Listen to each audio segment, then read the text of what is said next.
सबसे पहले तो भारत एक्सप्रेस के ये जो सत्य, साहस और समर्पण के 3 साल हैं, इस पर बधाई देते हुए मैं आपको यही कहूंगा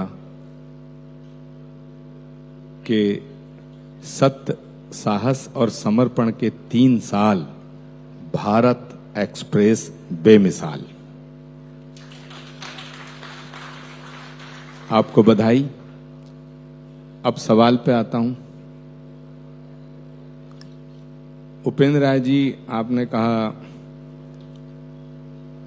कि आपको जगत गुरु की उपाधि से सुशोभित किया है, लेकिन वो तामझाम और सारी व्यवस्थाएं, जिस तरह आपका इशारा है, तो मैं 2 बातें कहूंगा। क्योंकि ये सारे बुद्धिजीवी उपस्थित हैं, इंटेलेक्चुअल क्लास उपस्थित है और हमारे भारत का भविष्य भी उपस्थित है। तो आदरणीय लोकेश मुनि जी की उपस्थिति में मैं ये कहना चाहूंगा कि मुझे जगत गुरु की उपाधि से सुशोभित किया है। अखाड़ा परिषद का आभार व्यक्त करता हूं, लेकिन जगत गुरु को जोकर नहीं बनना चाहिए। बहुत गहरी बात कह दी आचार्य जी ने। ये तो खबरें वायरल हो जाती हैं। जैसे एक बात और कहूंगा कि जैसे कोई सुप्रीम कोर्ट में जब केस लड़ने जाता है तो खास किस्म का एक लिबास पहन के जाता है, काला चोगा पहन के जाता है।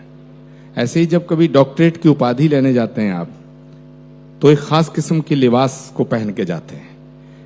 लेकिन सुप्रीम कोर्ट के जितने वकील हैं, कहीं शादी में जाते हैं, ब्याह में जाते हैं या टेलीविजन पे इंटरव्यू देते हैं, तो उस चोगे को पहन के नहीं देते। इसलिए यदि धर्म सभा है तो उस धर्म का प्रोटोकॉल मेंटेन करना हमारा दायित्व बनता है। लेकिन अगर हम समाज के भीतर जा रहे हैं तो समाज में हम जगत के सेवक के रूप में जा रहे हैं, जगत गुरु के रूप में हम धर्म सभा में जा रहे हैं।